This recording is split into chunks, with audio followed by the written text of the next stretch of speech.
মাঝে শুনি যে মানুষ মরণশীল, মানুষকে মরে যেতে হবে। আমরা এখানে এমন একজন মানুষও উপস্থিত নাই যারা কারুর জানাজায় যায়নি। অর্থাৎ সবাই আমরা কাউকে না কাউকে কবরস্থ করেছি। কেউ নিজের বাবাকে, কেউ দাদুকে, কেউ পাড়া প্রতিবেশীকে, কেউ নিজের মাকে, খালাকে, মামিকে, নিজের সন্তানকে পর্যন্ত আমরা কবরস্থ করেছি। এমন মানুষ এখানে আমরা উপস্থিত আছি।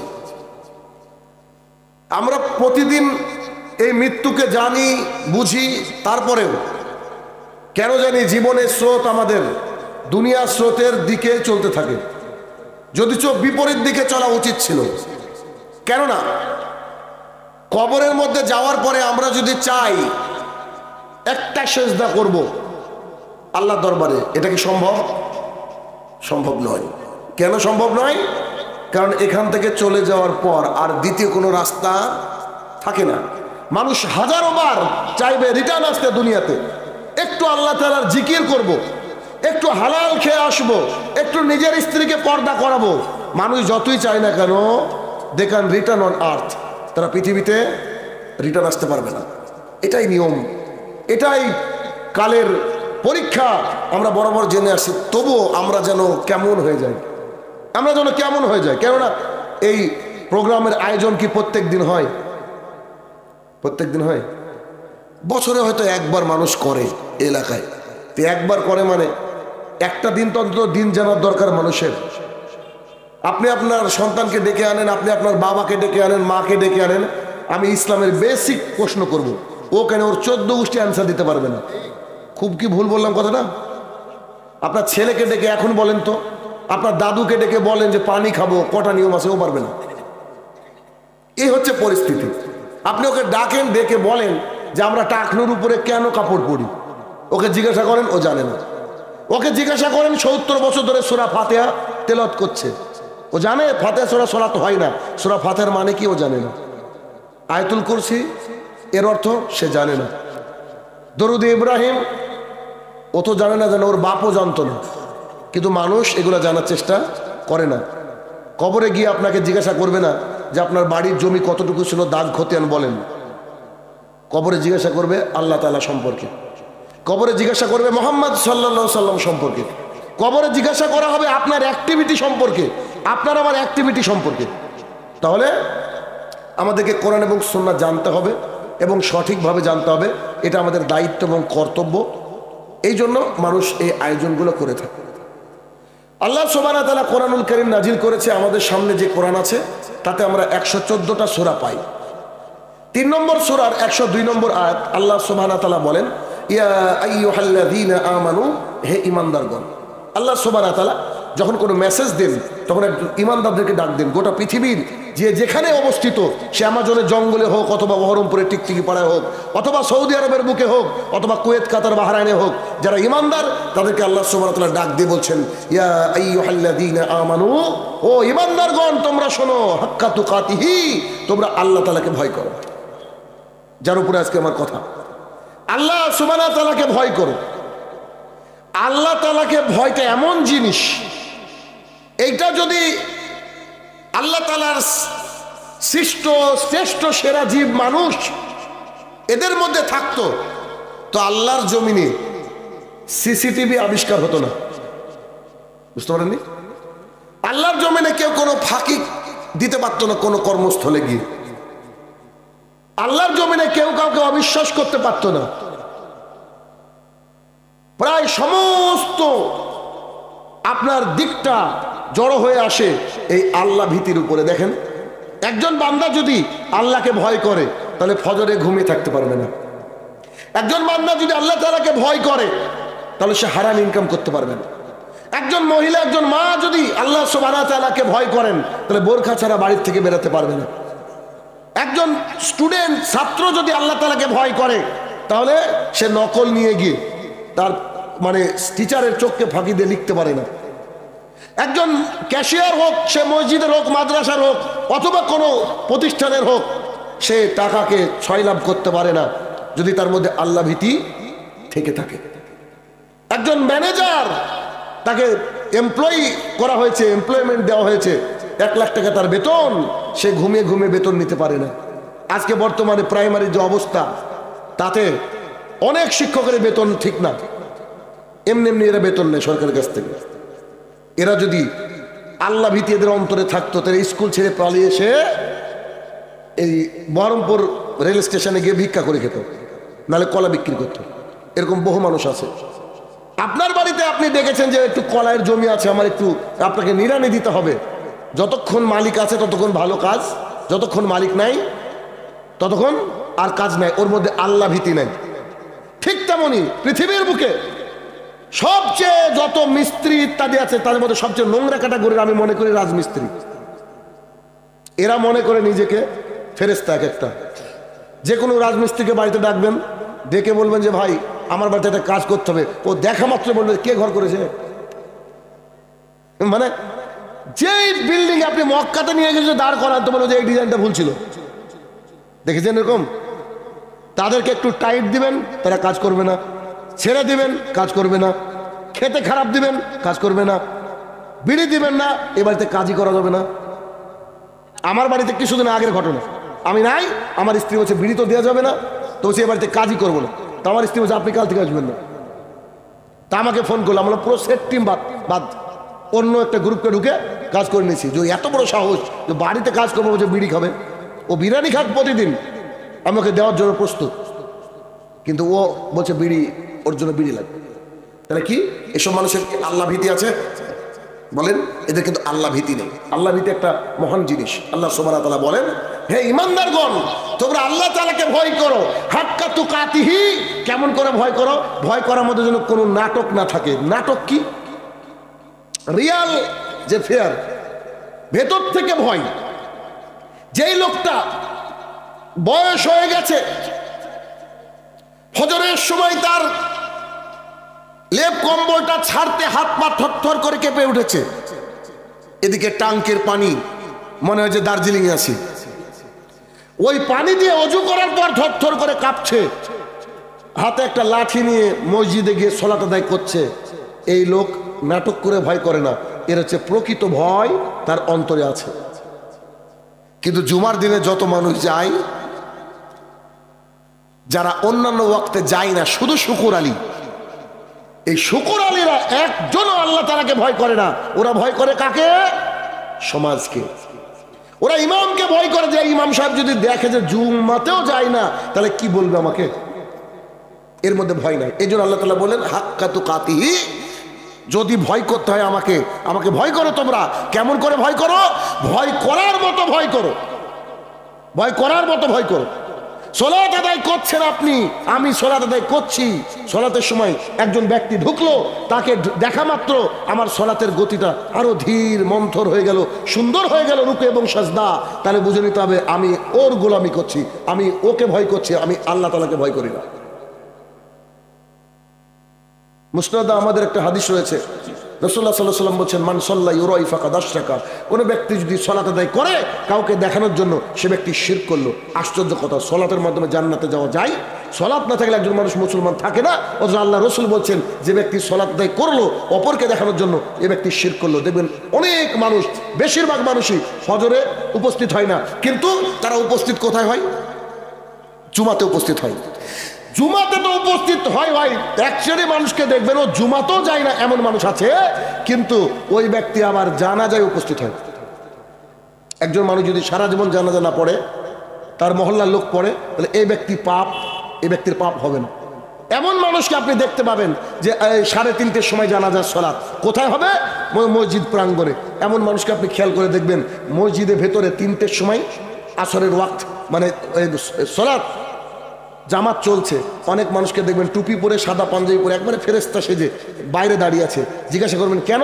ওই জানাজার সালাত আদায় করতে এসেছে। আর ও ভেতরে কি চলছে এখন? আসরের সালাত, ওইটা ফরজ আর এটা ফরজ নাই। ওই ব্যক্তি যদি ইচ্ছা করে ওই সালাতটাকে ছেড়ে দেয়, ওই ব্যক্তি মুসলমান না। তোর জানাজা কিসে? একটু হিন্দু এসে যদি জানাজা পড়ায়, কোনো কাজে লাগবে কি?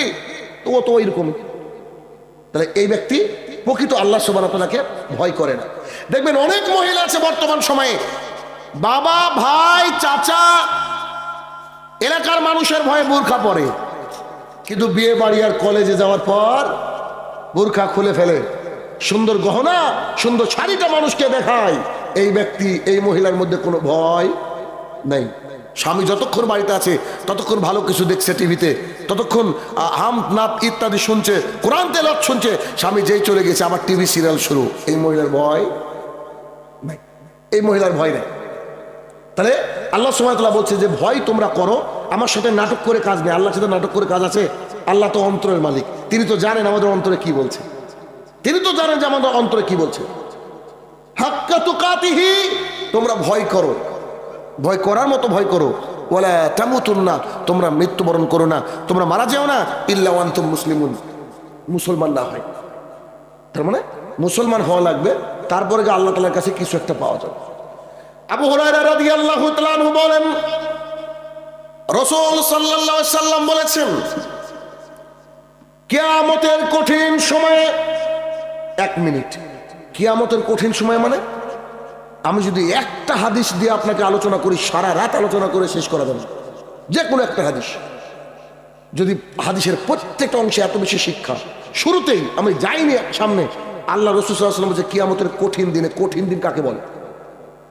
কঠিন দিন কি বলবো আপনাকে আমি, দেখেন কঠিন দিন বুঝায় আপনাকে। একজন ব্যক্তি কাশ্মীরে বাড়ি, আমার সাথে গিয়েছে, কাবার মধ্যে তোয়াফ করছে, আমিও করছি, ও করছে। তো আমি যতক্ষণ ছিলাম ততক্ষণ আমার চোখে পানি। কেন? খালি আমার মনে পড়ছে যে এখানে মুহাম্মদ সাল্লাল্লাহু আলাইহি ওয়াসাল্লাম সালাত আদায় করতো, আবু জেহেল এই শয়তানের বাচ্চারা আল্লাহ রাসূলকে কত কষ্ট দিয়েছে। এখানে মুহাম্মদ সাল্লাল্লাহু আলাইহি ওয়াসাল্লাম সালাত আদায় করতো, তার মাথার উপরে উটের ভুঁড়ি চাপিয়ে দেওয়া হয়েছে। এখানে আবু জেহেল মুহাম্মদ সাল্লাল্লাহু আলাইহি ওয়াসাল্লামকে থুতু দিত। এই পবিত্র জায়গায় আল্লাহ রাসূলের পা পড়েছিল। ভাবছি আর ভাবছি, আমি একজন গরিব মানুষ, আল্লাহ তাআলা আমাকে এই কাবা দেখার মতো সৌভাগ্য দিয়েছে। ভাবছি আর অজরে পানি ঝরে চলে যাচ্ছে আমার চোখ থেকে, আমি কি দৃশ্য ভাবছি। তারপর যখন সাফা মারাতে গেলাম তখন আমাদের মনে পড়লো ইসমাইল আলাইহিস সালামের কথা। তার কলিজাটা ফেটে যাচ্ছিল, আল্লাহ সুবহানাহু ওয়া তাআলা জিবরাইলকে পাঠিয়ে দিয়ে তার পায়ের আঘাতে জমজমকে আবিষ্কার করে দিলেন। সেই দৃশ্যগুলো ভাবছি, সাফা মারা, দৌড়াচ্ছি, এই করছি, এমন মানে মগ্ন ওখানে সালাত আদায় করতে, এত ভালো লাগে কাবার সামনে দাঁড়িয়ে সালাত আদায় করতে, পৃথিবীর আর কিছু মনে হয় না। সুন্দর একটা জায়গা, মনে হয় যে আপন জায়গা, চেনা জায়গা। বলেন তো, ওই কাবার মধ্যে গিয়ে কেউ কি কোনো মহিলাকে দেখতে ব্যস্ত থাকতে পারে? বলেন, যদি কেউ ব্যস্ত থাকে তাহলে তো আবু জেহেল ও না, আবু জেহেল এ অরিজিনাল। যখন আমাদের তোয়াফ কমপ্লিট হয়ে গেল, তো আসছে আস্তে আস্তে ও আমাকে বলছে, ও কাশ্মীরি ছেলেটা, শাহিন ভাই हम लोग सफा से मरवा, मरा से सफा जो दौड़ रहा था ना, एक इतना खूबसूरत लड़की मेरा सामने आ गया, तो उनको देखने के बाद मेरे भूल ही गया कितना चक्कर मारा। আস্তাগফিরুল্লাহ, চিন্তা করেন। তাই বললাম যে তুই মানুষ, অথচ ওকে আমি মদিনাতে দেখেছি 2 রাকাত করে নামাজ পড়েই যাচ্ছে। আমি যে কি ব্যাপার? যে আপনি কি হাদিস জানেন না, 1 রাকাতে 50,000 নাকি? দেখেন কত ইমানদার। অথচ ওখানে গিয়ে একটা মহিলার দিকে তাকিয়ে বলছে আমি ফিদা হয়ে গেছি, ভুলে গেছি কত 7 বার মারতে হয়, কবার আমি চক্কর মেরেছি আমি জানি না। আপনাকে কি দিয়ে বুঝাবো? কাবার মধ্যেও এমন হতে পারে, মানুষ করতে পারে, কিন্তু কিয়ামতের মাঠটা কি? কিয়ামতের মাঠটা হচ্ছে আপনি এটা দাঁড়িয়ে, আপনার মা এখানে দাঁড়িয়ে, আপনার মাকে দেখে আপনি আড়াল হয়ে যাবেন। কেন? আজকে যদি আমার মা একটা নেকি চায়, ওকে দিব না। স্বামী স্ত্রী পৃথিবীর বুকে কত সুন্দর সম্পর্ক, স্বামী আর স্ত্রী একটু মুখামুখি হয়ে গেছে, স্ত্রী অথবা স্বামী দুজন থেকে পালিয়ে যাবে। কেন? আজকে যদি আমার স্বামী একটা নেকি চায়, আমি দিব না। কিয়ামতের মাঠটা এত ভয়াবহ হবে, সূর্য থাকবে মাথার উপরে। আল্লাহ রাসূল সাল্লাল্লাহু আলাইহি সাল্লাম বলছেন মানুষ ঘামতে, কারোর ঘাম টাখনু, কারোর হাঁটু, কারোর কোমর, কেউ ঘামের মধ্যে এত দূর তার বের নিয়ে নেবে ঘামের মধ্যে। মানুষ তার পাপ অনুযায়ী ঘামতে থাকবে কিয়ামতের মাঠে। এমনও মানুষকে দেখবা তোমরা কিয়ামতের মাঠে যারা আসছে মাথার উপরে ভর করে। সাহাবায়ে কেরাম বলছে হাউ ইজ ইট পসিবল, কি করে সম্ভব? যে লোক পা দিয়ে চলে, মাথা দিয়ে চলা হয় নাকি? তখন মুহাম্মদ সাল্লাল্লাহু আলাইহি ওয়াসাল্লাম বলছেন আল্লাহ সুবহানাহু ওয়া তাআলা যাকে বা আমাদেরকে পা দিয়ে চলেছেন, তিনি কি মাথা দিয়ে চালাতে পারেন না? সাহাবায়ে কেরাম বলছে জি তাই তো। এমনও মানুষকে দেখা যাবে তার শরীরে শুধু হাড়, গোস্ত নেই। বন্ধন লোন এত বলার পরে বাড়িতে থেকেছে, দেখবেন না ওগুলোকে? কিয়ামতের মাঠে দেখবেন। পৃথিবীর বুকে যারা নিজেকে ক্ষমতার অহংকারে পাগল করেছিল, সেদিন দেখবেন যে পিপিলিকার ন্যায় চারিদিক থেকে তাদেরকে একেবারে কোণঠাসা করছে, এত অপমান, এত লাঞ্ছনা। চারিদিক থেকে যেমন পিপিলিকা চিনির মিষ্টির চারিদিকে আসে, তেমন করে অপমান লাঞ্ছনা তার চারিদিকে আসতে থাকবে। যাকে পৃথিবীর মুখে সবচেয়ে অবহেলা করা হয় আল্লাহর জমিনে, আমার হিসাবে ওটা অন্য হচ্ছে মুয়াজ্জিন। দেখবেন কেউ দাম দেয় না, সবচেয়ে বেশি অবহেলিত পাত্র মুয়াজ্জিন। তাদের দিকে তাকে দেখবে তাদের কাজ সবচেয়ে উঁচু, আল্লাহ সবচেয়ে সম্মানিত করবে মুয়াজ্জিনদেরকে। কিয়ামতের মাঠটা এতই গভীর, এত কঠিন। আম্মাজান আয়েশা রাদিয়াল্লাহু তাআলা আনহা বলছেন, আল্লাহ রাসূল সাল্লাল্লাহু আলাইহি সাল্লাম, কিয়ামতের মাঠে কি কোনো এমন পরিস্থিতি হবে নাকি যে আপনি আমাদেরকে ভুলে যাবেন? তখন মুহাম্মদ সাল্লাল্লাহু আলাইহি সাল্লাম বলছে, যখন আমাদের আমলনামাকে ওজন করা হবে তখন কেউ কাউকে খেয়াল রাখবে না। রাসূলুল্লাহ সাল্লাল্লাহু আলাইহি সাল্লাম বলছেন, 490 কোটি ফেরেশতা জাহান্নাম কেটে নিয়ে আসবে। জাহান্নাম চিৎকার দিবে, চিৎকার দিবে, চিৎকার দিবে। জাহান্নামের একটা হাদিস আপনাকে বুঝাই, একটু দেখেন। আমি কিয়ামতের মাঠ আপনাকে দেখাচ্ছি, কি ভয়াবহ পরিস্থিতি দেখবেন। অনেক বাড়িতে খেতে গিয়েছেন, অনেক বরযাত্রী টরযাত্রী, এগুলো তো যায়, এগুলো তো জায়েজ নয়, তো মানুষ যায় খেতে গিয়ে, আনা নেওয়াতে যায় না, আনা নেওয়া নিয়ে দেখবেন মানে যাচাই খাবার খায়। তো দেখবেন প্রত্যেকটা টিমে একজন দুজন এরকম খুব শয়তান মানুষ থাকে, তারা শুধু খেয়েই যায়, মিষ্টি চিপে আর খায়, খালি গোস্ত খায় লুচি বাদ দিয়ে, আসলে নাই। তখন ওই বাড়ির লোক বুঝতে পারে যে এ শয়তান, তখন কি, তখন বলছে দে দে দে ওকে দে। আর এই সাইড থেকে মানুষ ওকে পাম দেয় হালকা করে, দে দে দে তো দে। এবার ও রাগে, আসলে যারা দিচ্ছে খাবার তাদের টাকা বেশি নয়, কিন্তু আজকে বিপদে পড়ে গিয়েছে, 250 টাকা কেজি গরুর গোস, কি করবে, দে ঢেলে, দে ঢেলে। তখন ওই লোক চাইছে না মন থেকে, তারপর বলছে না না না আপনি তো খেতে পারবেন, খান না, ওকে ঢেলে দিয়েছে। তখন ঢেলে দেওয়ার পর বলছে আরো দেন। এই যে আরো দেন, এই শব্দটা কি, ও কি ভালোবেসে বললো না রেগে? রেগে বললো তো, মানে ও নিতে পারবে না, তারপর বলছে আরো দেন। এবার হাদিস শোনেন, রাসূলুল্লাহ সাল্লাল্লাহু আলাইহি সাল্লাম বলছেন, কিয়ামতের মাঠে জাহান্নামের মধ্যে মানুষকে ফেলতে হবে, ফেলবে ফেলবে ফেলবে ফেলবে, জাহান্নামের মধ্যে মানুষ পড়তে থাকবে, পড়তে থাকবে। জাহান্নাম একবার গড়গড় গড়গড় করবে রাগে, রাগে চিৎকার দিয়ে আল্লাহ তাআলাকে বলবে আর নাই, আর নাই, একেবারে ফেলতে ফেলতে। তখন আল্লাহ সুবহানাহু ওয়া তাআলা দেখছে জাহান্নাম একেবারে রেগে লাল হয়ে আছে, আর বলছে আর নাই, আর নাই। তখন আল্লাহ সুবহানাহু ওয়া তাআলা নিজের ডান পাটা ঢুকে দিয়ে বলবে আর লাগবে কি? তখন জাহান্নাম বলবে কাদ, যথেষ্ট হয়েছে, কাদ, যথেষ্ট হয়েছে, কাদ, যথেষ্ট হয়েছে। এটা হচ্ছে কিয়ামতের মাঠ। প্রত্যেকটা নবী রাসূল বলবে ইয়া নাফসি, ইয়া নাফসি। প্রত্যেকটা মানুষ বলবে ইয়া নাফসি, ইয়া নাফসি। খালি পীর গোলাপ ভালো থাকবে। আল্লাহ রসুল বলছে যে নবী রসুলরা টেনশনে থাকবে, তাদের অবস্থা এমন হবে। আর পীর আর মুরিদ, ওই যে আপনাদের নগড়া জলেও তো পীর আছে, ও ফু দিয়ে মানুষকে জান্নাতে পাঠায়। পরিস্থিতি চিন্তা করেন, তাহলে এত ভয়াবহ পরিস্থিতি হবে। আল্লাহ সুবহানাহু ওয়া তাআলা নিজে কোরআনুল কারীমের মধ্যে বলছে, মানুষকে দেখে মনে হবে এরা সবাই মাতাল। না না না না, এরা কেউ মাতাল নয়, আমি আল্লাহ তাআলার আযাবটাই এত কঠিন। সেদিন 8 বছরের লোক 80 বছর বয়সের মতো হয়ে যাবে। সেদিন প্রেগনেন্ট মহিলার বাচ্চা পড়ে যাবে মাটিতে, ও প্রেগনেন্ট মহিলা বুঝতে পারবে না যে আমার কি অবস্থা হলো। পরিস্থিতি কত ভয়াবহ। এবার হাদিসটা শুনেন। আবু হুরায়রা রাদিয়াল্লাহু তাআলা বলেন, রাসূলুল্লাহ সাল্লাল্লাহু আলাইহি সাল্লাম বলেছেন যে কিয়ামতের মাঠে কঠিন দিবসে যখন কোনো ছায়া থাকবে না, একমাত্র আল্লাহ সুবহানাহু ওয়া তাআলার ছায়া থাকবে। এই আল্লাহ সুবহানাহু ওয়া তাআলার ছায়া, যেটাকে আপনারা চিনেন আরশের ছায়া হিসেবে। কেউ কেউ বলছেন এ কথাটা শুদ্ধ নয়, আবার কেউ কেউ বলছে আরশেরই ছায়া। শুনে রাখেন, এটা হচ্ছে আল্লাহ তাআলার ছায়া।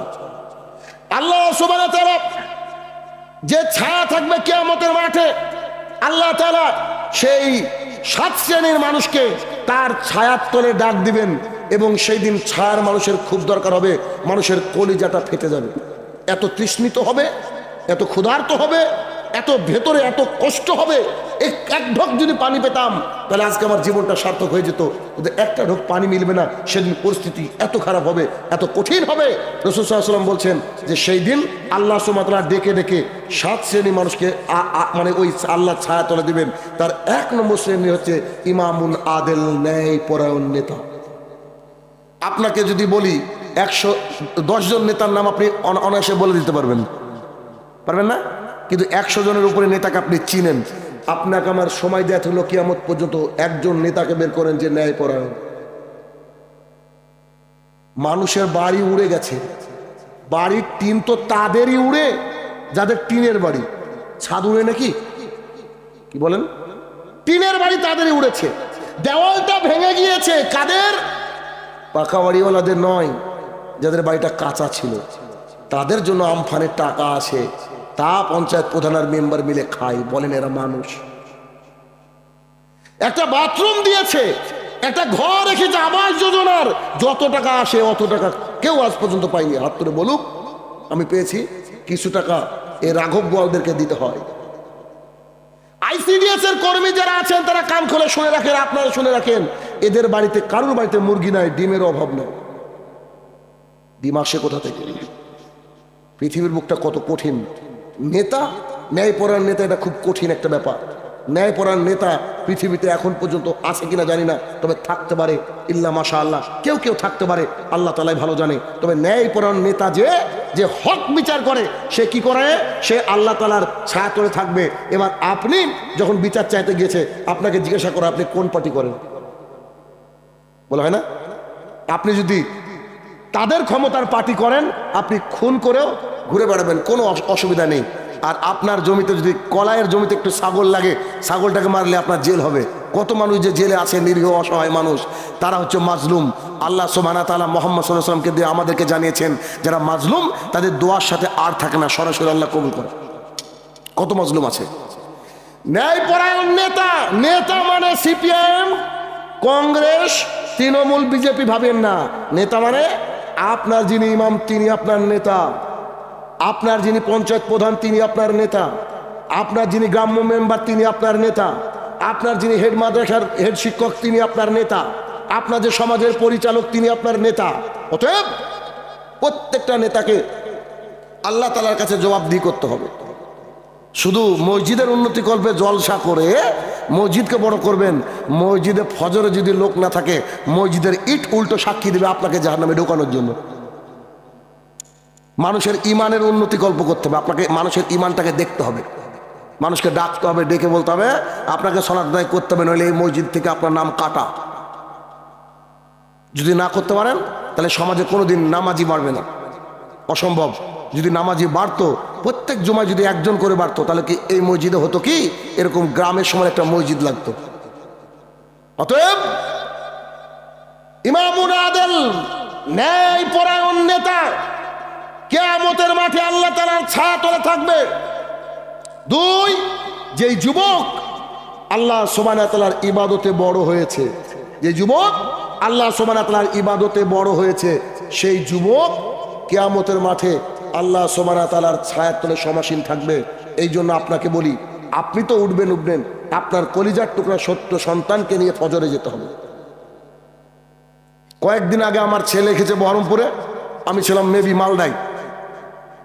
বহরমপুরে এসেছে মানে ট্যালেন্ট সার্চ এক্সামিনেশন হয়েছে, ওদের স্কুল ফার্স্ট হয়েছে। 5 জনের মধ্যে আমার ছেলে একজন। তো ওর টিচার ওদেরকে নিয়ে গিয়েছে। মাগরিবের একটু আগে বোধহয় সম্ভবত বাড়িতে ঢুকলো কি নাকি মাগরিবের পরে, সম্ভবত মাগরিবের পরে মনে হয় আমার কোথাও প্রোগ্রাম ছিল। তো ও যখন ঢুকছে আমার ছেলে, না মাগরিবের আগে বোধহয়, ও যখন ঢুকছে আমার ছেলেকে বাড়িতে ঢোকা মাত্র আমি বলছি আম্মু অজু করো। তার মুখটা যেন আমাকে বলতে চাইছে যে আমি বহরমপুর থেকে আসলাম, আমি মেডেল পেয়েছি নাকি সার্টিফিকেট পেয়েছি তুমি দেখবা না। তার মুখটা যেন বলতে চাইছে আমি সারাদিন কি খেয়েছি নাকি তুমি খোঁজই নিলা না, এসে তোমার আগে হচ্ছে অজু করো। কেন?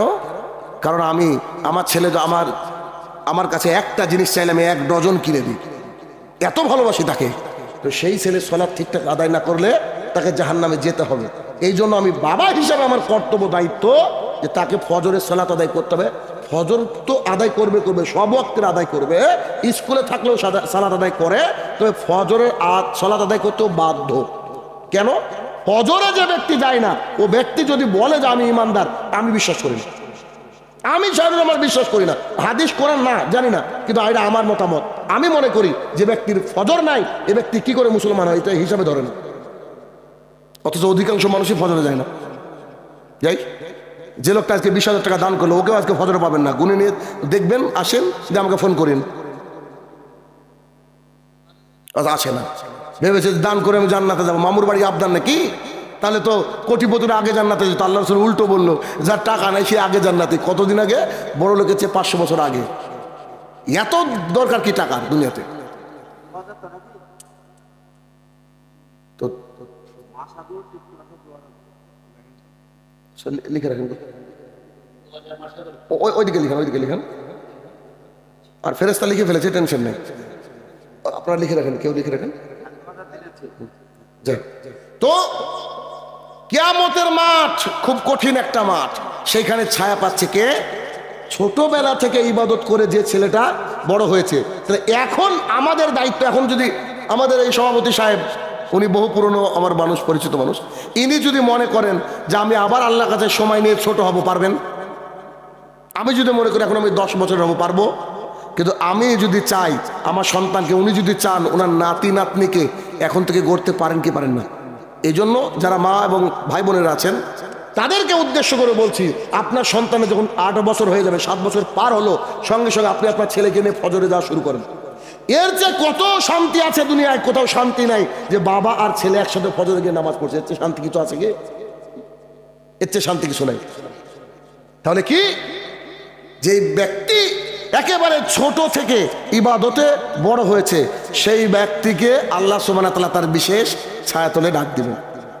3, একজন মানুষ যার অন্তরটা মসজিদে ঝুলে থাকে, মুআল্লাকা ফিল মাসাজিদ, মসজিদে ঝুলে থাকে। কেমন করে একটু দেখাই। জোহরের সালাত আদায় করে এসে খালি বৌমাকে ডাক দিয়ে বলছে যে আম্মু কটা বাজলো গো, মসজিদের কি মাইকটা খারাপ হলো নাকি? তখন ওর আম্মু বলছে আব্বু তুমি তো এখনই সালাত আদায় করে আসলা, এখনো মেলা দের, একটু ঘুমাও না। আবার একটু পর বলছে মা টাইম হয়েছে নাকি আসরের? তো বলছে আব্বু এখনো হয়নি, তো আমি তোমাকে ডেকে দেবো। না তুমি বাচ্চা মানুষ, কখন ডাকতে পারবা কি পারবা না। আবার একটু পরে বলছে মা টাইম হয়নি, তো যান যান উজু করেন, এখন আজান দিল বোধহয়।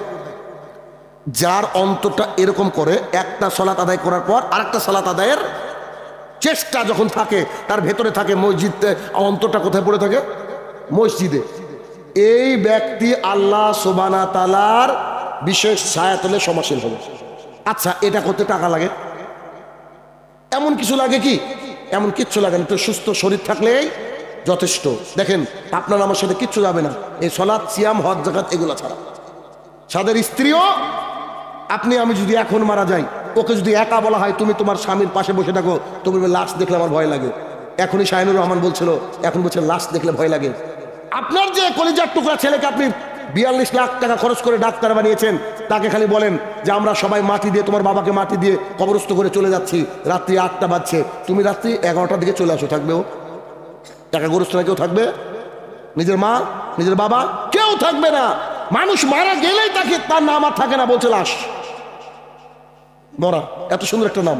ওই সুস্থ সবল মানুষটা ছিল, এখনই ঘুরে বেড়াচ্ছিল, তার নাম ছিল, আজকে এখনই তার প্রাণ পাখিটা উড়ে চলে গেছে, এখন বলছে লাশ। আশ্চর্য, আমরা বসবাস করি তবুও আমরা বুঝতে পারি না। তাহলে কি, যার অন্তরটা কি করে? মুআল্লাকা ফিল মাসাজিদ, মসজিদের সাথে কি করে? ঝুলে থাকে, সেই ব্যক্তিকে আল্লাহ সুবহানাহু ওয়া তাআলা কিয়ামতের মাঠে ছায়া দিবেন। তবে শুনে রাখেন, সালাত যেহেতু আদায় করতে হবে, তাহলে একটু আমরা বেশি বেশি করে আগ্রহ করি, ব্যাস হয়ে গেল, এতটুকু। যার এমন মানুষ যে একে অপরকে ভালোবাসে শুধু আল্লাহর জন্য, আর একে অপরের সঙ্গ ত্যাগ করে আল্লাহর জন্য। আমার এমনও অনেক কাছের বন্ধু ছিল, আলহামদুলিল্লাহ অনেকগুলো বন্ধু হেদায়েত পেয়ে গেছে, এক শয়তান এখনো হেদায়েত পাইনি, তার সাথে আমি কথা বলি না। আমার স্ত্রী মাঝে মাঝে বাজার দিকে গেলে বলে যে তোমার ওই বন্ধু দাঁড়িয়ে কথা বলো না কেন? তা বলছে ও তো আল্লাহর ডাকে সাড়া দেয় না, আমি কে? বুঝেননি? ও তো উচিত যে শাহিনুর ভাই পরিবর্তন হয়েছে, তো আমাদেরও পরিবর্তন হওয়া উচিত। কালকে যখন একটা প্রোগ্রাম করছি আমি, ওই রানীতলার দিকে প্রোগ্রাম ছিল, একটা মেয়ে বলছে, আমাকে লিখছে যে আপনার বক্তৃতা বহুদিন থেকে শুনি, সামনে থেকে শুনবো এরকম সৌভাগ্য আজকে হয়েছে। আলহামদুলিল্লাহ, আপনার বক্তৃতা শুনে জীবন পরিবর্তন করেছি। তবে আপনার ব্যাপারে যেটুকু আমি বুঝি যে আপনি হক কথা বলেন।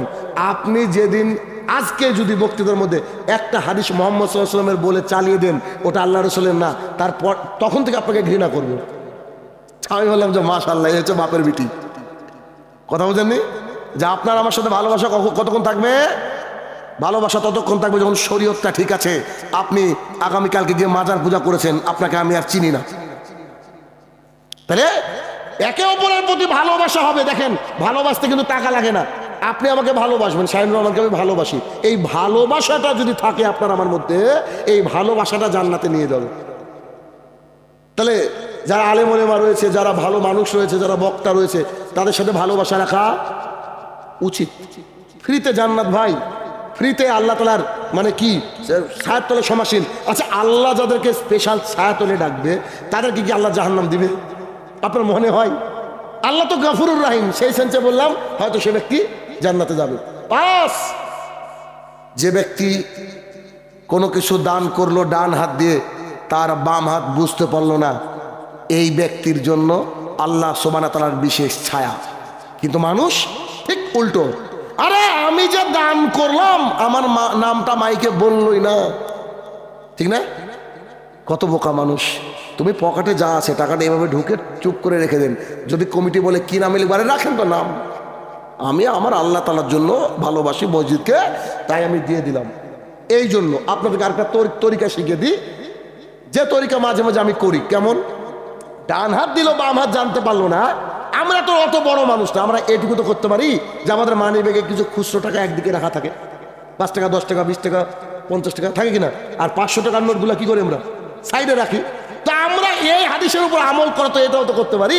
একজন ভিখারি মিসকিনকে পেয়েছি, মানি ব্যাগটা খুলে এরকম করে হাত ঢুকে যা উঠলো দিয়ে দিলাম, ব্যাস। হবে কি হবে না? কথা বুঝেননি? যে আল্লাহ অন্তত এটুকু করেছি যে 1 দিন 2 দিন 5 দিন লাইফে 20 দিন করেছি, ডান হাত যা দিয়েছে বাম হাত তা জানতে পাইনি। এটাকে করা যায় না? নিশ্চিত করা যায়। 6, এমন ব্যক্তি যাকে কোনো সম্ভ্রান্ত নারী, সুন্দরী নারী এসে বলছে চলো একটু প্রেম করি, চলো তোমার সাথে খারাপ কাজ করি, চলো তুমি আমার দিকে, ও যদি আহ্বান করে আর আমি যদি বলতে পারি আমি আল্লাহ তাআলাকে ভয় করি, সেই ব্যক্তির জন্য কিয়ামতের মাঠে স্পেশাল ছায়া। এটা খুব কঠিন কাজ। কেন? রাসূলুল্লাহ সাল্লাল্লাহু আলাইহি ওয়াসাল্লাম বলছেন, আমি মারা যাওয়ার পর পুরুষদের জন্য এত বড় ফিতনা রেখে যাচ্ছি না, যে ফিতনা সবচেয়ে ভয়াবহ তা হচ্ছে নারী। তোমরা সাবধান, সতর্ক থেকো। বনি ইসরাইলদের মধ্যে প্রথম ফাসাদ ঝামেলা শুরু হয়েছিল নারীকে কেন্দ্র করে। দেখেন এখন নারী নিয়ে সব, যেই নেতায় ধরা পড়ে কিছুদিন পর দেখবেন নারী কেলেঙ্কারি বেরিয়ে যাচ্ছে। প্রায় মানুষ নারীতে আটকে আছে, টাকাতে আটকে আছে, 2 জায়গায়। খুব ভয়াবহ পরিস্থিতি, খুব ভয়াবহ পরিস্থিতি। আজকের আলোচনার সাথে রিলেটেড টপিক 7 নম্বর, এটা 6 নম্বরে ছিল, আমি ইচ্ছা করে 7 নম্বরে আনলাম আপনাদেরকে বোঝানোর জন্য। 7 নম্বর হচ্ছে যে চোখ আল্লাহ সুবহানাহু ওয়া তাআলার ভয়ে ক্রন্দন করে, কান্না করে, আল্লাহ সুবহানাহু ওয়া তাআলা তাকে ডেকে তার ছায়ার নিচে স্থান দিবেন। সুবহানাল্লাহ। তার মানে আল্লাহর ভয়ে কাঁদতে কি টাকা লাগে? কিছুই লাগে না। শুধু আল্লাহ তাআলার ভয়ে যদি কোনো চোখ কাঁদে, তাহলে সেই চোখকে কি করা হবে? সেই ব্যক্তিকে কি করা হবে? কিয়ামতের মাঠে আল্লাহ সুবহানাহু ওয়া তাআলা ভয়াবহ দিনে তাকে ডেকে বলবেন যে তুমি থাকো এই আমার ছায়াতে। এ হচ্ছে 7 শ্রেণী, এ হচ্ছে 7 শ্রেণী। এবার আমাদেরকে মাথায় রাখতে হবে। ইরবাদ বিন সারিয়া রাদিয়াল্লাহু তাআলা আনহু বলেন, রাসূল সাল্লাল্লাহু আলাইহি সাল্লাম আমাদের সামনে কিছু বক্তৃতা পেশ করলেন। তার কথা শোনার পর আমাদের অন্তর সমূহ বিগলিত হলো, আমাদের চোখ দিয়ে ঝরঝর করে পানি পড়তে লাগলো। কিন্তু বর্তমানে প্রেক্ষাপট ভিন্ন। বক্তা বসে আছে, এই শ্রোতা বসে আছে, বক্তা এখান থেকে গান করছে, গজল করছে, ঠিক শুনে মনে হচ্ছে যে মানে শ্রোতারা মিলাই দেয় কোন গানের সাথে আছে না, মিলায় না? শ্রোতারা মিলায় কি মিলায় না? যে ধরেন একটা ও গানের সুরে তো গজল হয় আজকাল, গজল এমনি হয় বলেন? আচ্ছা বলেন তো, গজল এমনি হয়?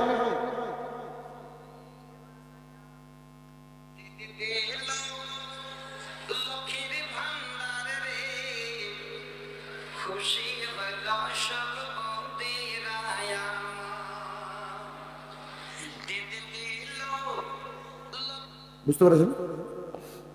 নিশ্চয় বুঝাই গেছেন অনেকে, যাদের গান শোনা অভ্যাস ছিল আগে বা এখনো শুনেন, তারা বুঝাই গেছেন এটা কোন গান। তো এখন বক্তা কথা বলছে, শ্রোতা ভাবছে এটা কোন গানের কলি, এ দিয়ে কি সমাজ পরিবর্তন হবে? এদের বিরুদ্ধে কথা বলে শায়নুর সবচেয়ে খারাপ হবো, খারাপ, আল্লাহর কাছে ভালো হওয়ার চেষ্টা করি, আমার কিছু করার নেই, আমি দুঃখিত। এখন এই হাদিসটা শুনেন। ইরবাদ বিন সারিয়া রাদিয়াল্লাহু তাআলা আনহু বলেন, মুহাম্মদ সাল্লাল্লাহু আলাইহি ওয়াসাল্লাম আমাদের সামনে এমন বক্তৃতা করলেন, আমাদের চোখগুলা থেকে পানি ঝরতে লাগলো, অন্তর ভেঙে গেল, কেঁদে আমরা বুক ভাসিয়ে দিলাম। তখন আমাদের যেন মনে হচ্ছিল যে আজকের পরে মুহাম্মদ সাল্লাল্লাহু আলাইহি ওয়াসাল্লাম বক্তৃতা দিবেন না, হয়তো আল্লাহর কাছে চলে যাবেন, হয়তো তিনি ইন্তেকাল করবেন, হয়তো তার থেকে আর বোধহয় আমরা আর কিছু পাবো না। কেন? তার কথার মধ্যে এত মানে মর্মস্পর্শী ভাষণ আমরা শুনলাম। চট করে একজন ব্যক্তি উঠে দাঁড়িয়ে বলছেন, আল্লাহ রাসূল সাল্লাল্লাহু আলাইহি সাল্লাম, আমাদের মনে হচ্ছে আপনার এই বক্তৃতাটা যেন আমাদের কাছে শেষ, আপনার হয়তো আর কোনোদিন পাবো না, এমন যেন আমাদের ভেতরটা মনে হচ্ছে। তা আপনি এক কাজ করেন না, আমাদেরকে একটু নসিহত করেন, নসিহত করেন। যদি আপনি চলে যান আমরা কার কাছ থেকে নসিহত নেব? একটু নসিহত করেন না। দেখবেন ভালো মানুষ সব সময় বক্তা আলেমের কাছে গেলে একটা কথা বলে যে আমাকে নসিহত করেন। তো আমরা তো করি, বড় বড় আলেম দেখলে বলি যে শেখ একটা নসিহত করেন না, তখন বলে যে আল্লাহকে ভয় করো, তখন বলে যে সালাত ছাড়বা না, তখন বলে যে না খেয়ে মরে যাবা কিন্তু হারাম করবো না, এইভাবে নসিহত করে। তো সাহাবায়ে কেরামের মধ্যে একজন উঠে দাঁড়িয়ে বলছেন, আল্লাহ রাসূল সাল্লাল্লাহু আলাইহি সাল্লাম, আমাকে একটু নসিহত করেন, আমাদেরকে একটু নসিহত করেন। তখন মুহাম্মদ সাল্লাল্লাহু আলাইহি ওয়াসাল্লাম বলছে, তাকুল্লাহ, দেখেন আল্লাহকে ভয় করো। আল্লাহকে ভয় তো মেন, আল্লাহকে ভয় করো, তোমাদের আমিরের আনুগত্য করো। তোমাদের আমির যদি হাবসি গোলাম হয়, দেখতে খারাপ হয়, নিচু বংশের হয়, তবু তোমরা কি করো? তার আনুগত্য করো। শোনো, আমি মারা যাওয়ার অল্প দিনে দেখবা ইখতিলাফ শুরু হয়ে যাবে, নাভির উপরে নাকি নাভির নিচে, একবার আঙুল নাকি ক্রমাগত, পায়ে পা নাকি আধা ফাঁকা। আমি মারা যাওয়ার খুব তাড়াতাড়ি ফিতনা তোমাদেরকে গ্রাস করবে, এরকম নানান রকম সমস্যা আসবে। তখন তোমরা কি করবে? আমাকে এবং আমার খলিফায়ে রাশেদিনের সুন্নতকে আঁকড়ে ধরে থাকবে, মারির দাঁত দিয়ে। কেন? সামনের দাঁত দিয়ে ধরলে কিন্তু টানলে চলে যেতে পারে, আর মারির দাঁত দিয়ে চলবে না। তাই মুহাম্মদ সাল্লাল্লাহু আলাইহি ওয়াসাল্লাম বলছে, মারির দাঁত দিয়ে তুমি চেপে ধরে রাখো। শোনো, দিনের মধ্যে যা কিছু নতুন কিছু, তা হচ্ছে বিদআত, আর প্রত্যেক বিদআত হচ্ছে ভ্রষ্টতা, আর প্রত্যেকটা ভ্রষ্টতার কাজই হচ্ছে জাহান্নামে নিয়ে যাও। রাসূলুল্লাহ সাল্লাল্লাহু আলাইহি ওয়াসাল্লাম এই বাক্য বললেন সাহাবায়ে কেরামকে বলছেন। হয়ে গেল কত? 1450 বছর প্লাস। তাহলে এখন মানে আমরা ফিতনার মধ্যে আছি, আমরা সবাই ফিতনার মধ্যে আছি। এখন পরিস্থিতি এরকম, আল্লাহ রাসূল 1450 বছর আগে সাহাবায়ে কেরামকে বলছে খুব অল্প দিনে দেখতে পাবা, আর আমরা কতদিন পর আজকে অবস্থান করছি, কতদিন পর। অতএব আমাদেরকে সাবধান হতে হবে। এখানেও মুহাম্মদ সাল্লাল্লাহু আলাইহি ওয়াসাল্লাম কি বললেন? আল্লাহকে ভয় করো। মুআয ইবনে জাবাল রাদিয়াল্লাহু তাআলা আনহু বলেন, অনেকে মনে করে যে শাহিনুর রহমানের বক্তৃতা তো প্রতিদিনই শুনছি, সব জায়গার বক্তৃতা শুনি, তো বক্তৃতা প্রায় একই রকম লাগে। শোনেন, সূরা ফাতিহা তো আল্লাহ রাসূল শুরু করেছেন পড়া, কিয়ামত অবধি পড়তে হবে। যে বক্তা এমন হওয়া উচিত, বক্তৃতা কেমন হওয়া উচিত? কপি পেস্ট বুঝেন কি? আপনি আমি ভেতরে কোনো কথা ঢোকাতে পারবো না। আল্লাহ রাসূল যা বলেছেন সেটাকে হুবহু আপনার সামনে পেশ করতে হবে। আল্লাহ যা বলেছেন হুবহু আপনার সামনে পেশ করতে হবে। এখন এর মধ্যে রং চং যারা লাগায় তারা ভুল রাস্তার পথিক।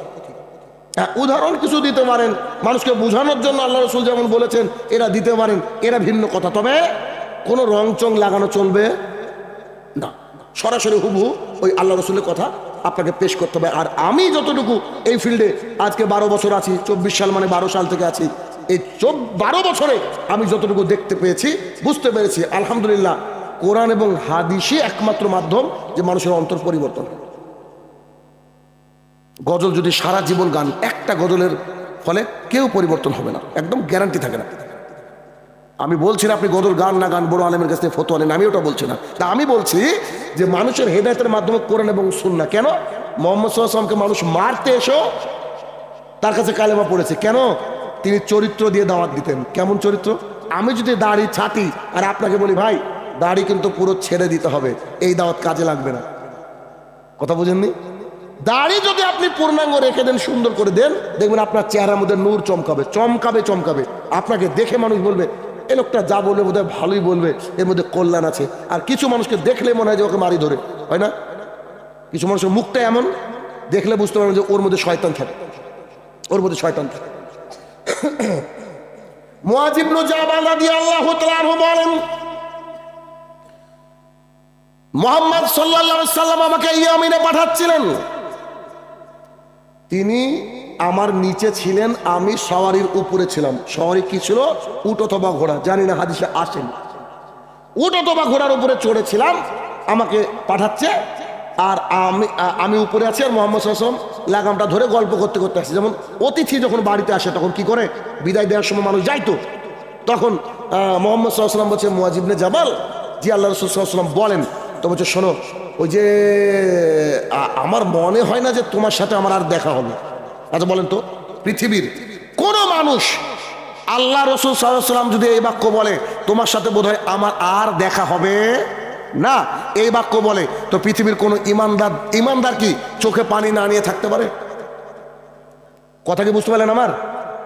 এখন আপনার বাবা আপনি এখন বাড়িতে যাবেন, আপনার বাবা আপনাকে ডেকে বলছে আব্বু বেটা আমার শোনো, আপনার বয়স 70, আপনার বাবার বয়স 70, আপনার 35, আপনার 40 বছর বয়সেও আপনার বাবা আপনাকে যদি তার বিছানার কাছে ডেকে বলছে আব্বু বাবা গো বেটা শুনছো, আমার মনে হয় না আজকে ফজর পাবো বেটা, আমার মনে হয় আল্লাহ আমাকে নিয়ে নেবে, আমার মনে হয় আমি চলে যাব, এই কথা যদি কেউ বলে পৃথিবীর কোনো সন্তান আছে যে তার চোখ দিয়ে পানি বেরোবে না? আছে? যদি ডাকাতিও করে তা ওর চোখ দিয়ে পানি আসবে কিনা? আমার আব্বা মারা যাবে। এখন মুহাম্মদ সাল্লাল্লাহু আলাইহি ওয়াসাল্লাম যদি এই কথা বলে যে আমি আর থাকবো না, তখন কি হবে? কথা বোঝাতে পারছি? মুআজ ইবনে জাবাল রাদিয়াল্লাহু তাআলাকে মুহাম্মদ সাল্লাল্লাহু আলাইহি ওয়াসাল্লাম বলছে মুআজ, জি আল্লাহ রাসূল বলেন, বলছি তোমার সাথে বোধহয় পরের বছর আর দেখা হবে না গো, তুমি যখন আসবা ওখান থেকে, যেখানে পাঠাচ্ছি ওখান থেকে আসবা, তুমি আমার এই কবরকে পাশ করে ওইদিকে পার হবা। তখন মুআজ ইবনে জাবাল রাদিয়াল্লাহু তাআলা চিৎকার করে কাঁদতে শুরু করলেন যে বলেন কি আপনি, আশ্চর্য কথা, আমি চলে যাচ্ছি, আপনাকে এসে আপনার দেখতে পাবো না, আপনার কবর পার করে আমাকে যেতে হবে, এটা কতই কষ্টকর আমার জন্য। মুআজ ইবনে জাবাল রাদিয়াল্লাহু তাআলা কাঁদতে লাগলেন। মুহাম্মদ সাল্লাল্লাহু আলাইহি ওয়াসাল্লাম তাকে চুপানোর চেষ্টা করলেন, চুপছে না কেন? প্রিয় মানুষটা চলে যাবে, এটাকে সহ্য হয়? আপনি কি সেই দিনের দৃশ্য জানেন না? ওমর ইবনুল খাত্তাব খুব কঠিন একজন মানুষ, খুব উন্নত মানের একজন মানুষ, খুব তাকওয়াশীল একজন ব্যক্তি, তিনি কি বলছেন? তিনি বলছেন কি? তিনি বলছেন এই তোরা যদি কেউ বলিস আল্লাহ রসুল মারা গিয়েছে, গর্দানকে উড়িয়ে দেবো। আরে এত বিচক্ষণ মানুষ পাগল হয়ে গেছে আল্লাহ রসুলের ভালোবাসায়, তাহলে বুঝতে পারছেন আল্লাহ রসুল যদি বলে যে আমি মারা যাবো কি অবস্থা হবে? তখন মুহাম্মদ সাল্লাল্লাহু আলাইহি ওয়াসাল্লাম এই বাক্য যখন বললেন তখন তিনি উচ্চ স্বরে কাঁদতে শুরু করলেন। তখন তাকে বলছে মুআজ তুমি একটু চুপ করো, আমার কথা শোনো।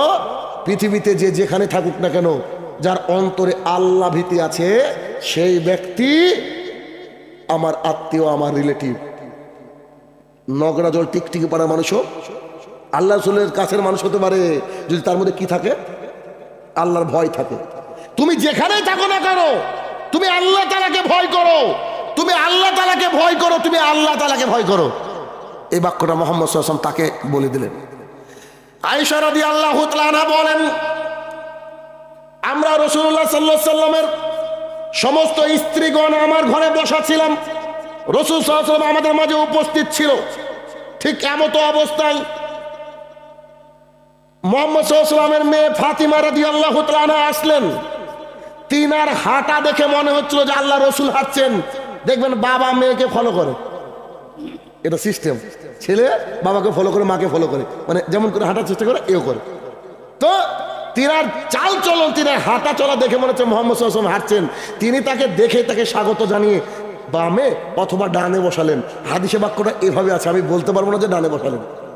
আমাদের আয়েশা রাদিয়াল্লাহু তাআলা বর্ণনা করছেন যে তিনি মুহাম্মদ সাল্লাল্লাহু আলাইহি ওয়াসাল্লাম তাকে স্বাগত জানিয়ে নিজের বিটিকে কোথায় বসালেন? ডানে অথবা বামে। বসার পর তিনি তার মুখটাকে তার কাছে টেনে নিয়ে কানে কানে কি যে বললেন, তিনি খুব কান্নাকাটি করতে শুরু করলেন। এই বেগতিক দেখে মুহাম্মদ সাল্লাল্লাহু আলাইহি ওয়াসাল্লাম একটু পরে তাকে আবার কানে কানে কি বলেন, তিনি হাসতে শুরু করলেন। মুহাম্মদ সাল্লাল্লাহু আলাইহি ওয়াসাল্লাম উঠে চলে যাওয়ার পর আম্মা জান আয়েশা রাদিয়াল্লাহু তাআলা বলছেন, তুমি বলো যে তোমার আব্বা তোমাকে কি বললো? তাই এভাবে কাঁদতে শুরু করলো, আবার হাসতে শুরু করলা। তখন তিনি বললেন এটা আমানত, এটা বলা যাবে না। রাসূলুল্লাহ সাল্লাল্লাহু আলাইহি ওয়াসাল্লাম যখন ইন্তেকাল করলেন তখন আম্মা জান আয়েশা রাদিয়াল্লাহু তাআলা বলছে, শোনো মুহাম্মদ সাল্লাল্লাহু আলাইহি ওয়াসাল্লাম দুনিয়া থেকে চলে গিয়েছে, আমি তোমার মা, সেই হিসাবে তোমার কাছে দাবি রাখি, তুমি আমাকে বলো যে কি বলেছিল মুহাম্মদ সাল্লাল্লাহু আলাইহি ওয়াসাল্লাম। তখন তিনি বলছে, জি তিনি তো চলে গিয়েছেন, এখন আমি যদি বলি এটা আমানতের খেয়ানত হবে না। শোনো, আমি যখন ঘরে আসলাম আমার আব্বা আমাকে ডান অথবা বামে বসানোর পর আমাকে বলছে, মা প্রত্যেকবার জিবরাইল আলাইহিস সালাম আমার কাছে বছরে একবার কোরআন তেলাওয়াত করে শোনায়। জিবরাইল এসে আল্লাহ রাসূলকে একবার কি শোনান? কোরআন শোনান। এই বছর জিবরাইল আমার কাছে দুবার এসেছিল। আমার মনে হয় মা আমি আর বেশি দিন বাঁচবো না। কোনো মেয়ে কি শুনতে পারে এই কথা? আমার মনে হয় আমি বেশি দিন বাঁচবো না। তখন আমার মেয়ে, আমি তখন কাঁদতে শুরু করলাম যে আমার আব্বাকে তাড়াতাড়ি হারিয়ে ফেলবো। খুবই কান্না দেখে আমার আব্বা আবার আমার মাথাটাকে টেনে নিয়ে বললো, মা তুমি এই কথা শুনে খুশি হবা যে তুমি হচ্ছে জান্নাতের নারীদের সর্দারিনী।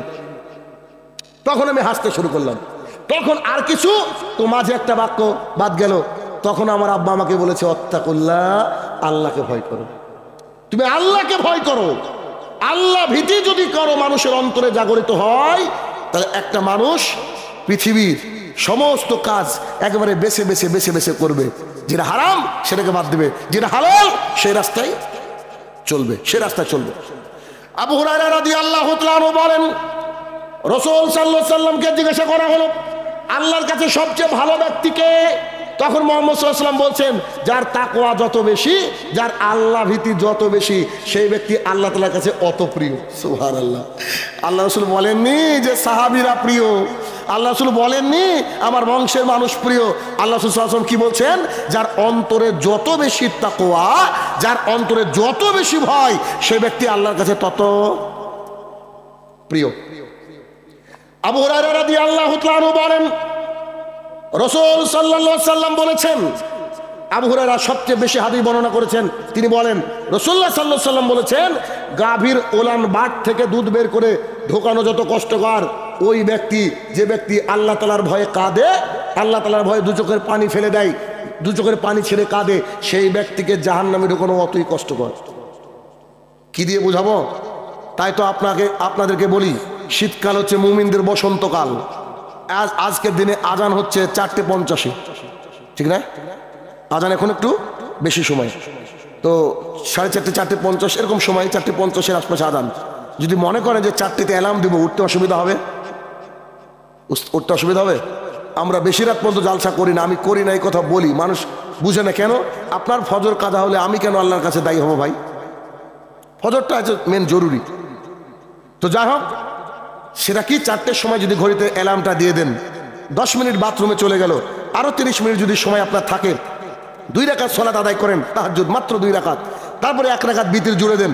বিতির জুড়ে দেওয়ার পর আল্লাহ তাআলার কাছে 2 হাত তুলে কান্না করেন, আর আল্লাহকে বলেন, আল্লাহ আমার কাছে কিছু নাই যার মাধ্যমে আমি জান্নাত তোমার কাছে চাইবো, তোমার কাছে গিয়ে জান্নাত পাবো, তোমার রহমত ছাড়া, তুমি আমাকে ক্ষমা করো। সমস্ত পাপের কথা যখন খেয়াল করবেন, আপনার চোখ দিয়ে ঝরঝর করে পানি বেরিয়ে যাবে। এই গ্রামে যদি আগুন লেগে যায়, 100টা যদি আপনার কি থাকে, ওই যে দমকল, আগুন নিভাতে পারবে না। জাহান্নামের আগুন দুনিয়ার আগুন থেকে আরো 69 গুণ বেশি, কিন্তু জাহান্নামের আগুন নিভাতে 100টা দমকল লাগবে না। Only for 2 drop of water from our eyes, আমাদের চোখ থেকে 2 ফোঁটা জল, 2 ফোঁটা পানি জাহান্নামের আগুনকে নিভিয়ে দেবে। অতএব 2 রাকাত পড়েন, 2 রাকাত পড়েন, তারপরে 1 রাকাত বিতির পড়েন। এবার আল্লাহর দরবারে হাত তুলে দোয়া করেন। দোয়া করতে করতে দেখবেন কখন আপনার অজান্তে চোখে পানি চলে গেছে। মসজিদের মাইকে দেখছেন ফু মেরেছে, তার মানে এখন আজান দেবে, দোয়াটাকে শেষ করে দেন। এখন মসজিদে যা বলছে মুয়াজ্জিন আপনিও তাই বলেন, তার বলা শেষ, এবার আপনি দরুদ ইব্রাহিম পড়েন। দরুদ ইব্রাহিম শেষ, আল্লাহুম্মা রাব্বা হাযিহি দাওয়াতি তাম্মা ওয়া সালাতিল কাইমা ওয়া আত্তা, এই পর্যন্ত পড়েন। তখন মুহাম্মদ সাল্লাল্লাহু আলাইহি ওয়াসাল্লাম বলছে, শোনো শোনো শোনো, কেউ যদি এই আমলটা করে, আমি তাকে জান্নাতে নিয়ে যাওয়ার জিম্মেদারি নিচ্ছি। রাসূলুল্লাহ সাল্লাল্লাহু আলাইহি ওয়াসাল্লাম বলছেন, মানুষ সবচেয়ে বেশি জাহান্নামে যাবে মুখ আর 2 ঠ্যাঙের মাঝে যা আছে, 2 পায়ের মাঝে যা আছে, লজ্জাস্থান আর মুখের জন্য। এই জন্য মুহাম্মদ সাল্লাল্লাহু আলাইহি ওয়াসাল্লাম বলেছেন, ফালিয়াকুল খাইরান আও লিয়াসমুত, if you want to say something say good thing, otherwise just keep your mouth shut. তোমরা যদি কিছু বলতে হয় তাহলে ভালো বলো, আনালে চুপ থাকো। এত কথা বলতে হবে কেন আপনাকে? আপনি চুপ থাকেন না, চুপ থাকা খুব কঠিন কাজ।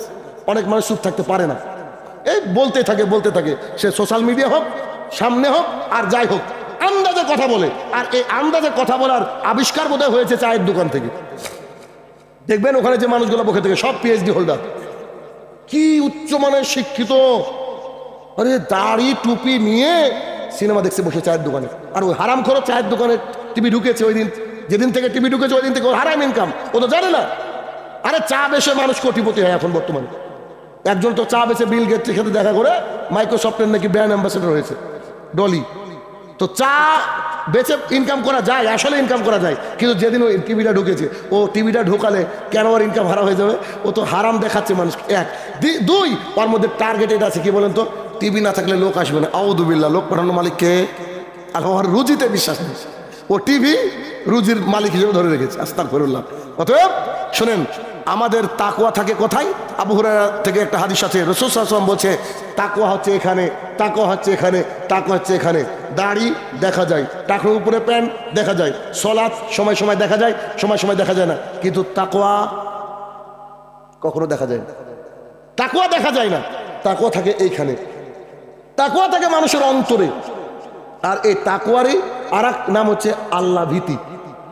আল্লাহ ভীতি, যদি কারোর আল্লাহ ভীতি থাকে সে ব্যক্তি ফজরে আবার ঘুমাতে পারে না। কথা বুঝতে পেরেছেন?